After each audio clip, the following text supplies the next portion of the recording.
வணக்கங்க. இன்றைக்கி எம்இவியில் சென்னை ரோட்டு கடை கொத்து பரோட்டா செஞ்சுருக்கேன். வாங்க கிச்சனுக்குள் போகலாம். நம்ம சேனலில் சப்ஸ்கிரைப் பண்ணாதுங்க, சப்ஸ்கிரைப் பண்ணிக்கோங்க. பெல் பட்டனை ப்ரெஸ் பண்ணுங்கள். அப்போ தான் நம்ம போடுற சமையல் வீடியோ உங்களுக்கு வரும். தோசைக்கல் எடுத்து வச்சுக்கோங்க. இப்போ நான் வந்து 2 ஸ்பூன் எண்ணெய் ஊற்றிக்கிறேன்.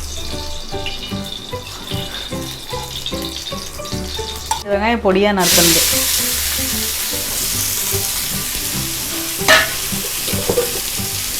ரெண்டு பச்சை மிளகா, கொஞ்சம் கருவேப்பிலை அதையும் போட்டு, தக்காளி போட்டுப்பேன்.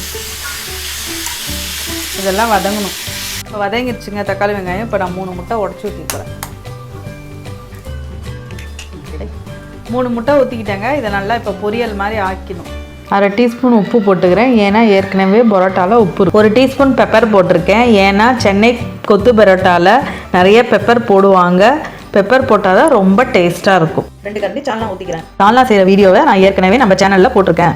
இந்த வீடியோ முடியும் போது பின்னாடி வரும், பார்த்துக்கோங்க. இதை நல்லா இப்படி கிளறி விட்டுக்கோங்க. 2 பரோட்டா எடுத்துக்கினேன், அதை நல்லா இந்த மாதிரி பிச்சு போட்டுக்கோங்க. நல்லா கிளறிட்டங்க. இந்த மாதிரி ஒரு டம்ளர் வச்சு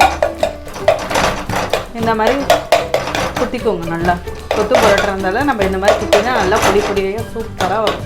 நல்லா கொத்தி முடிச்சிட்டங்க. இப்போ கொஞ்சம் நம்ம கொத்தமல்லி போட்டுப்போம். பொடியாக நறுக்கி வச்ச கொத்தமல்லி இதையும் போட்டு சும்மா 2 கலர் கலரிடுங்க. சென்னை ரோட்டு கடை கொத்து பரோட்டா ரெடி. இந்த சமையல் வீடியோ பொறுமையாக பார்த்ததுக்கு நன்றி. இந்த சமையல் சமைச்சிட்டு லைக் பண்ணுங்கள், ஷேர் பண்ணுங்கள், கமெண்ட் பண்ணுங்கள். அடுத்த விருந்தில் பார்ப்போமா.